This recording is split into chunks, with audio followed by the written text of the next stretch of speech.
Shalom. Firman Tuhan di 1 Yohanes 4 ayat 8 dan juga ayat 16 berkata bahwa God is love. Allah adalah kasih. Ini satu hal yang luar biasa dan kita perlu ingat, kita perlu pegang. Walaupun kasihnya itu bukan berarti dia mentolerir dosa. Dia mengasihi kita semua. Bahkan Yohanes 3 ayat 16 berkata, karena begitu besar kasih Allah akan dunia ini, sehingga ia telah mengaruniakan anaknya yang tunggal, supaya setiap orang yang percaya kepadanya tidak binasa, melainkan beroleh hidup yang kekal. Jadi kasihnya itu dinyatakan lewat anaknya yang dikaruniakan kepada kita, supaya kita yang percaya kepada dia, kepada anaknya itu tidak binasa. Artinya yang tidak percaya ya binasa. Tapi tetap bahwa Allah adalah kasih. Kasih itu bukan berarti mentolerir hal-hal yang salah, tapi kasih itu dinyatakan lewat Yesus, ya. Dan kalau kita baca di firman Tuhan juga bahwa dia membuat segala sesuatu menjadi indah pada saatnya masing-masing. He makes all things beautiful in its time. Dan kalau kita ikuti tuntunannya, kita belajar jalan-jalannya dan hidup di dalamnya, maka kita akan mengakui bahwa memang God is good all the time. Dia selalu baik setiap saat. Kasih pasti lemah lembut, kasih pasti memaafkan, kasih pasti murah hati, kasih-Mu Tuhan. Ajarilah kami ini saling mengasihi, ajarilah kami ini saling mengampuni, ajarilah kami ini kasih-Mu ya Tuhan, kasih-Mu kudus tiada batasnya. Kasih pasti lemah lembut, kasih pasti memaafkan, kasih pasti murah hati, kasih-Mu Tuhan.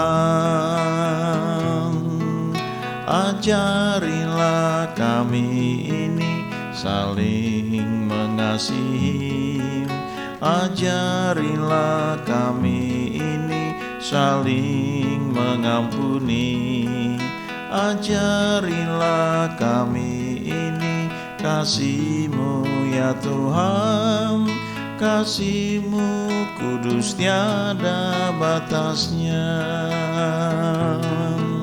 Ajarilah kami ini saling mengasihi, ajarilah kami ini saling mengampuni, ajarilah kami ini kasih-Mu ya Tuhan, kasih-Mu kudus tiada batasnya. Ajarilah kami ini saling mengasihi, ajarilah kami ini saling mengampuni, ajarilah kami ini kasih-Mu ya Tuhan, kasih-Mu kudus tiada batasnya. Kasih-Mu kudus tiada batasnya, kasih-Mu kudus tiada batasnya.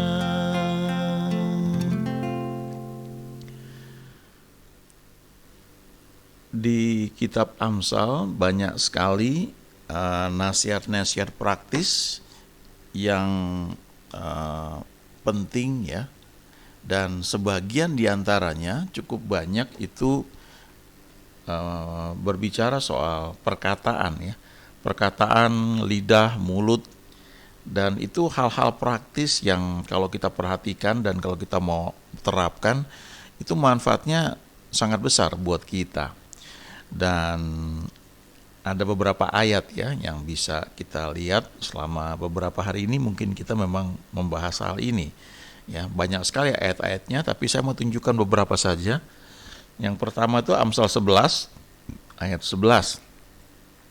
Berkat orang jujur memperkembangkan kota, tetapi mulut orang fasik meruntuhkannya.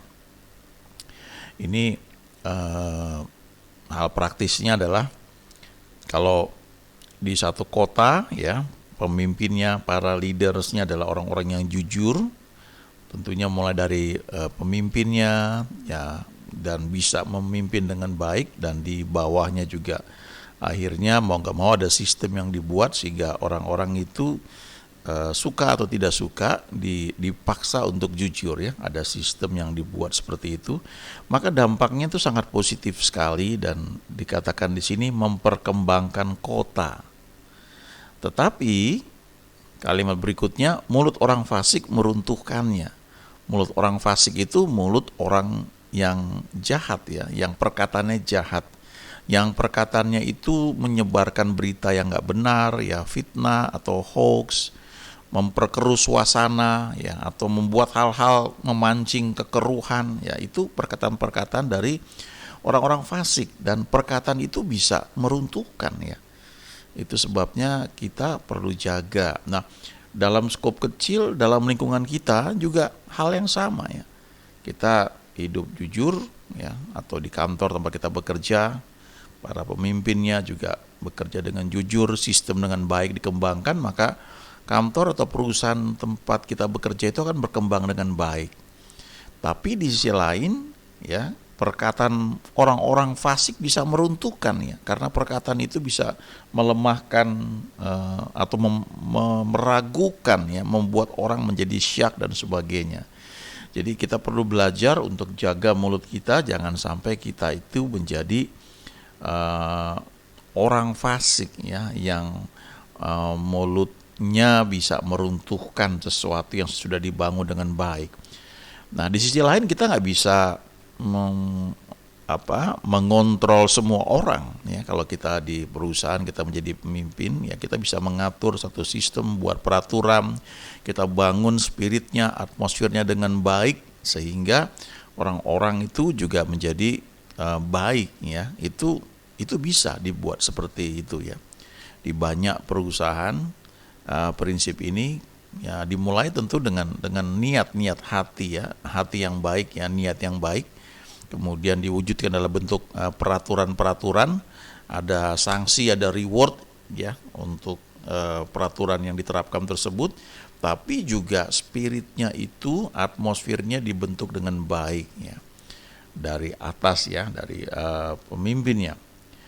Nah, tapi di sisi lain ya, tentu ada hal-hal yang orang lain di luar kendali kita ya, yang bisa mulutnya itu nggak bagus ya, nggak baik, dan kita perlu belajar firman Tuhan supaya kalaupun kita ada di lingkungan atau kita kena dampak dari perkataan-perkataan hoax ya, atau orang-orang fasik, kita tetap aman ya, karena dikatakan di Amsal 11 ayat 9, dengan mulutnya orang fasik membinasakan sesama manusia ya. Dengan mulutnya tidak hanya meruntuhkan kota ya, tapi bisa membinasakan sesama manusia ya, lewat fitnah, lewat ejekan, perkataan yang tidak membangun ya.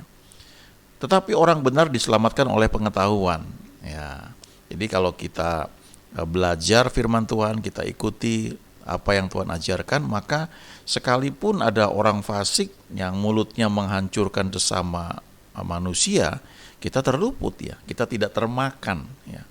Kalau orang mengejek ya, menghina kita tidak termakan ya, atau ada orang ngomong sesuatu mungkin di belakang kita ya, kita tidak tidak ter apa namanya tidak termakan, tidak terpancing, tetap bisa tenang dan mengucap syukur ya. Itu bagian dari pengetahuan, bagian dari pengenalan akan Tuhan yang kita ketahui, yang membuat kita itu bisa lolos dari jerat-jerat yang terjadi karena perkataan-perkataan orang fasik ya. Nah, kemudian kita perlu belajar ya, kita bertumbuh supaya tidak saja kita jaga mulut kita ini supaya tidak mengatakan hal-hal yang tidak baik atau menyebarkan hoax ya. Kalau kita dalam satu grup WhatsApp, kita perlu hati-hati juga ya. Ada berita-berita yang nggak benar ya, tapi mungkin menimbulkan satu sensasi ya, nggak perlu kita teruskan ya. Apalagi kalau itu belum pasti ya. Apalagi kalau udah embel-embel viralkan ya. Itu biasanya ada tujuan-tujuan tertentu ya. Nah, tapi kita juga perlu belajar karena dikatakan di Amsal 16 ayat 24, perkataan yang menyenangkan adalah seperti sarang madu, manis bagi hati dan obat bagi tulang-tulang. Nah, kita perlu belajar untuk menggunakan lidah atau mulut kita ini menyampaikan perkataan yang baik, yang menyenangkan ya, yang membangun, yang memberi semangat, yang encouraging istilahnya ya, memberi semangat. Itu seperti sarang madu, manis bagi hati ya, enak didengar, dan juga obat bagi tulang-tulang. Nah, ini ada dua sisi sebenarnya ya. Kalau kita bertemu dengan orang yang sedang mengalami entah kedukaan, kesulitan atau sedang sakit, maka perkataan kita itu yang pertama tentu kita menunjukkan simpati kita ya, tapi kita jangan ikut dalam atmosfer atau spirit yang sedang dialami orang tersebut. Sebaliknya kita bisa memberi semangat ya. Orang yang misalnya sedang sekarat ya, karena dia diketahui sedang ada penyakit yang menurut dokter wah ini umurnya nggak lama lagi nih ya. Kalau kita ketemu ya kita jangan bilang aduh kasihan kamu ya, aduh ya kasihan ya, gimana ya, apa yang saya bisa bantu ya. Itu kita menunjukkan simpati tapi nggak membangun orang itu ya. Sebaliknya kita perlu menyampaikan perkataan yang bukan enak di telinga saja tapi memberi semangat ya. Kita bisa bilang misalnya Tuhan tetap baik dalam segala keadaan ya. Coba firman Tuhan kita lihat nggak ada yang mustahil bagi orang percaya. Kamu bisa, ayo kita doa ya. Jadi kita itu memberi perkataan yang menyenangkan tapi juga yang sifatnya positif ya, mengangkat orang itu ya. Tidak simpati yang membuat kita dalam kondisi yang mempunyai spirit yang sama dengan orang itu. Sebaliknya kita perlu tarik orang itu ke atas ya. Itu satu pelajaran ya yang memang perlu dipraktekkan. Ya, jujur itu butuh waktu ya. Saya pribadi juga belajar ya. Kadang-kadang kalau bekerja di kantor ya, kita punya anak buah, kita punya target, kita punya sesuatu yang perlu dilakukan. Dan ketika terjadi pelanggaran, kadang-kadang kita perlu menegur ya, kita perlu dan dalam menegur itu ya kadang-kadang ada marah ya, marah itu nggak dosa tapi dekat dengan dosa, karena marah itu bisa membuat kita itu tanpa sadar jatuh dalam kesombongan ya. Marahnya tuh karena kitanya yang tersinggung ya. Saya nggak bilang itu tersinggung salah ya, secara umum itu ya, tapi kalau kita lihat di Alkitab, Yesus itu marahnya bukan karena tersinggung ya, dia marah karena orang-orang melanggar firman Tuhan ya. Tapi di sisi lain ya, kalaupun kita marah ya, kita perlu jaga ya perkataan kita itu ya, perlu diimbangi sehingga ya perlu diperjelas kenapa seseorang perlu ditegur misalnya karena halnya itu kayak begini ya. Jadi hati kita tuh juga bersih. Nah, khususnya di pagi hari itu sangat-sangat penting ya. Ini saya pribadi juga belajar ya. Bagaimana kalau pagi hari itu kita mulai dengan pujian, penyembahan, dengan doa, memperkatakan firman Tuhan. Lalu ketika kita menemui hal-hal yang tidak enak di pagi hari ya, kita perlu belajar untuk menahan perkataan kita yang negatif, jangan sampai keluar ya. Ya. Aduh, siapa sih ini yang tumpahin air ya?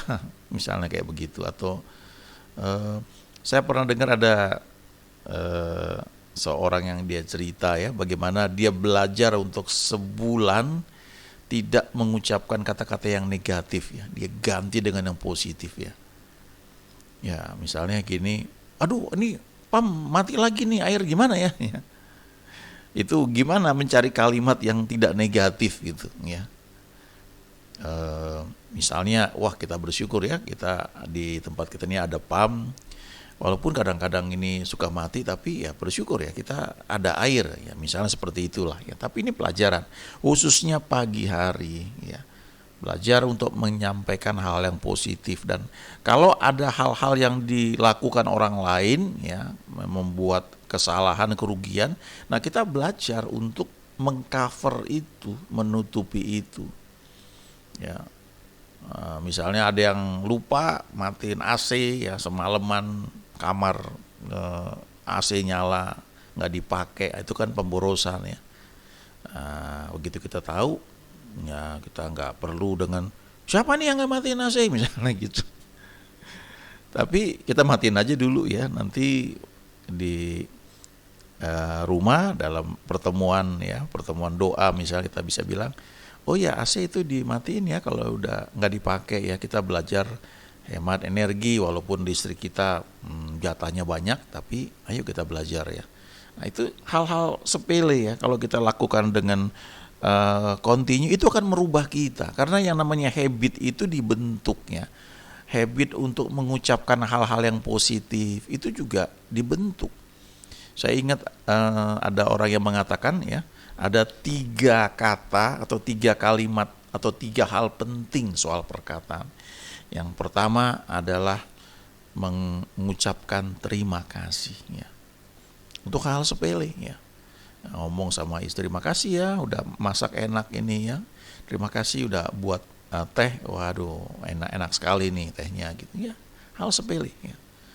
Bilang terima kasih kepada anak ya, makasih udah nolong ya, atau kepada orang tua, pada orang-orang yang mungkin kita pikir kan udah memang tugasnya gitu. Kepada pembantu rumah tangga, makasih udah bikin Indomie misalnya kayak begitu, makasih udah buatin minum ya. Itu hal sepele. Yang kedua adalah memuji ya, belajar melihat yang positif pada seseorang dan puji itu. Kamu pakai baju yang bagus ya, warnanya cerah sekali, cocok dengan kulit kamu misalnya begitu ya.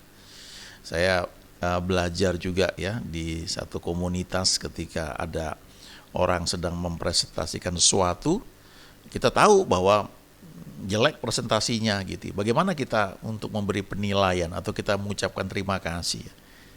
Ya kita bisa bilang thank you ya sudah datang gitu ya. Kita nggak bilang, oh thank you ya bagus sekali ya itu presentasinya, padahal kita tahu itu nggak bagus ya, itu nggak jujur namanya. Kita bisa melihat hal yang positif yang baik. Thank you ya kamu datang tepat waktu, kamu setia ya, thank you ya.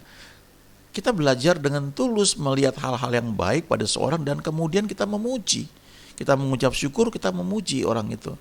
Kamu ini ya kelihatan lebih langsing ya, oh ini ya olahraga ya, diet ya. Itu hal positif yang memberi semangatnya kepada seorang. Lalu yang ketiga adalah belajar minta maaf. Wah ini bagi sebagian orang ya kadang-kadang mungkin sulit ya, karena ada rasa ego gitu. Oh dia yang salah kok saya yang minta maaf gitu. Lah saya kan lebih tua dari dia. Ya, loh kan saya suami misalnya. Loh saya orang tua, masa saya minta maaf sama anak saya? Ya, ternyata itu pelajaran ya. Saya kenal seorang ibu dari kepercayaan lain yang dia cerita ya. Bagaimana dia belajar untuk mengampuni orang yang istilah dia tuh orang yang sudah dia kasih makan, dia suapin, tapi orang itu kemudian ya seperti meludahi muka dia gitu ya istilahnya. Dan dia bilang sulit sekali untuk mengampuni ya. Dia butuh waktu. Ya, step by step ya dia bisa ketemu, menatap orang itu ya, menegur, dan akhirnya pada satu titik dia bisa menatap mata orang itu, dia salam, dia bilang maafkan saya gitu ya. Padahal secara logika yang salah orang itu ya. Tapi ibu ini bisa berkata maafkan saya ya. Dan dia bilang waktu saya ngomong seperti itu kayak ada tembok yang runtuh dalam pikiran saya, dalam hati saya. Itu ambruk dan saya merasakan plong ya. Dan selanjutnya saya hidup tanpa beban ya. Saya suka cita sekali. Saya selalu dengar cerita ini karena yang ngomong ini orang yang dari kepercayaan lain ya.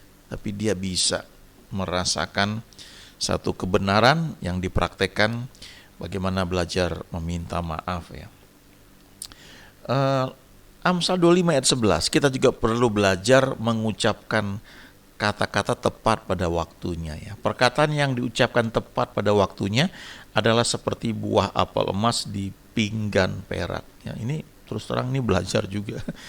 Saya banyak sekali belajar ya, masih kadang-kadang jatuh bangun juga ya.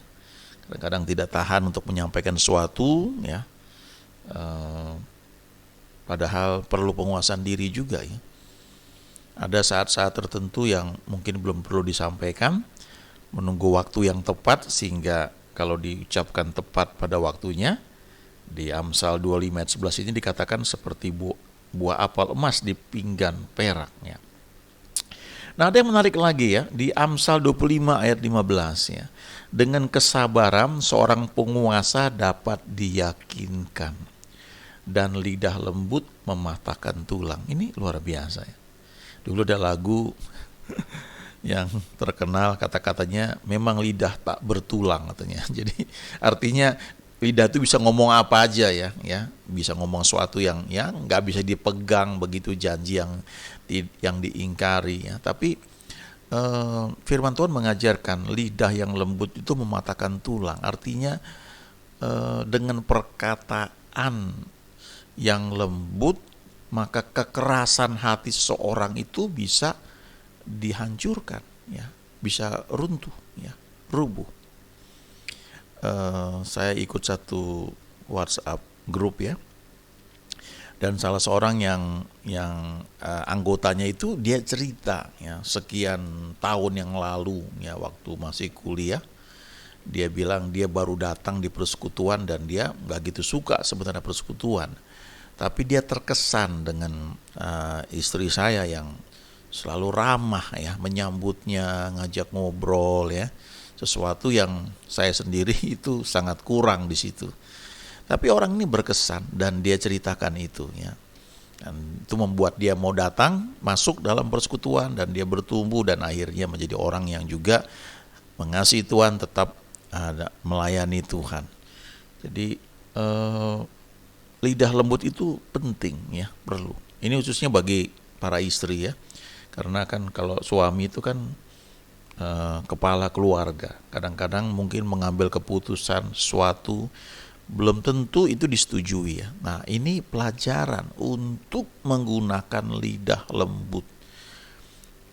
Belakangan saya belajar juga ya, serohaninya seseorang ya, karena kita ini apa ya istilahnya, kita kan tinggal dalam tubuh ya, bukan untuk excuse ya, tapi roh kita memang sudah lahir baru, terima Tuhan Yesus. Jiwa kita ini yang sedang mengalami penyucian, sanctification ya, dan itu dipengaruhi oleh banyak hal. Kalau kita aktif dalam kesibukan sehari-hari, kita berinteraksi dengan banyak orang, itu transfer spirit istilahnya kuat sekali ya. Jadi kadang-kadang sangat menonjol ya, bahwa pria itu, apalagi suami itu termasuk apa istilahnya ya, ada yang mengatakan bahwa egonya tinggi ya. Harusnya nggak begitu. Dan kalau suaminya itu orang yang takut akan Tuhan, terus jaga hubungan dengan Tuhan, maka jiwanya makin selaras dengan firman Tuhan. Ya, boleh dibilang oke, no problem ya. Tapi ya, kadang-kadang kan ketemu orang-orang yang nggak seperti itu. Nah, resepnya menurut Amsal 25 ayat 15 ini adalah lidah lembutnya, perkataan yang lembutnya, mematahkan tulang ya. Artinya sesuatu yang keras pun bisa dihancurkan lewat perkataan yang lembut ya. Bukan hal yang aneh ya kalau di kitab Amsal tuh, kalau kita baca tuh menarik sekali ya. Ada 2 atau 3 ayat ya, jadi katakan di Amsal yang mengatakan begini, lebih baik tinggal di sotoh rumah daripada berdiam dengan perempuan yang suka bertengkar ya. Itu karena perkataan. Itu banyak sekali di Amsal kata-kata hal seperti ini. Jadi ini hal praktis ya. Nah, kalau suami yang pergi ke kantor tiap hari ya, hari-hari dia banyak di kantor, dia berangkat pagi ya. Kalau pagi dia berangkat ya, di kantor itu apalagi kalau posisinya makin tinggi, ada banyak anak buah yang semuanya baik karena digaji ya. Dia punya sekretaris yang memang melayani, yang semua dilakukan. Tinggal tanda tangan surat, misalnya surat udah dibuatin semua, dan sikapnya pasti selalu baik. Karena dia digaji ya. Digaji, dan tentu dia ingin performance atau kondite dia di kantor itu, artinya prestasi di kantor itu baik-baik saja senantiasa. Jadi dia bersikap baik. Dan kalau orang kerja kan pagi mandi, sikat gigi, berdandan ya, baik pria ataupun wanita. Jadi waktu di kantor tuh kita ketemu orang-orang yang memang karena pekerjaan bersikap baik ya. Nah, jadi kalau seorang suami itu dia nggak mendapatkan ketentraman di rumah, dia lebih suka di kantor, karena di kantor anak-anak buahnya hormat sama dia ya, respect ya, Pak, betul Pak, saya setuju ya. Apalagi sekretarisnya ya, tentu baik sekali. Dan banyak hal bisa terjadi karena hal-hal yang sepele yang mungkin gak dia lakukan dalam kehidupan kita ya. Karena ini ya, lidah lembut mematahkan tulang. Lidah lembut itu bisa mengubah orang.